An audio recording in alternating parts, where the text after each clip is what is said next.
Hey there, welcome back to the VEX IQ Guide. In today's video, I'm going to be going over 5 key tips on how to take your driving skills to the next level. Now, most of my content is VEX IQ specific, but this actually applies to any robotics driving at all. So, if you know anybody doing robotics that needs some driving tips, feel free to share this video to them. Let's dive right in. So the first tip that we're going to be going over is driving movements, and specifically to do with joysticks. Oftentimes, what I see people do is constantly tap on their joysticks, whether it be up or to the side, to try to get to the perfect angle.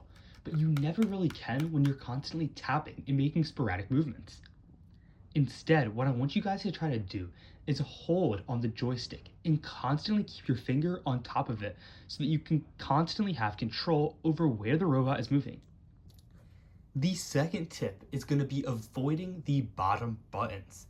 And this tip is really crucial, and I'm going to go over why. So, these bottom buttons that I'm clicking right now, I never want you to implement into your program unless you absolutely have to. The reason that I say this is because when you're using the joysticks, you can't actually use these buttons without taking your fingers off of the joysticks. This means that you can't use these buttons while you're driving the robot, and that really limits your ability as a driver. So I'd always suggest to stay on these upper buttons here, these triggers, because you can click them with your other fingers so you can keep driving the robot. The third tip is going to be watching top level match play. Now, here are some events that you could watch, and these are signature events, the top level prior to Worlds. The reason that these events are great is because it collects the teams all over the world who are at the peak. And by watching these events, you can get to know the best strategies to use. What I also recommend doing is while watching these events, look for robots that have similar designs to yours, so you can implement strategies that are tailored to your robot. The fourth tip we're going to be going over is practicing the controller handoff. Between the 25 to 35 second mark in VEX IQ matches, you have to hand off the controller, and oftentimes it can be really sloppy, and that can waste precious time. What I recommend doing is practicing this until you get it to perfection. You can even practice handing it off so that while you're doing the handoff, the other person is actually moving the buttons, so you waste no time at all.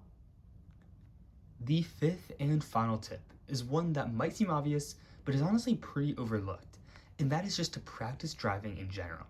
Nobody becomes a great driver on their first day of picking up a controller.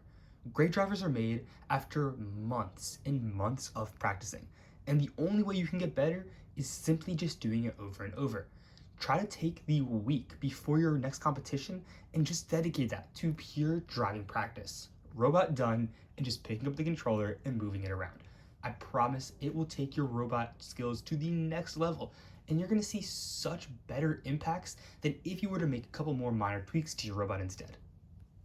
By implementing these tips in your robotics journey, you're going to take your driving to the next level, and it'll show in your competitions. As always, if you found this video helpful, consider dropping a like and subscribing for more content just like this. I'll see you in the next one.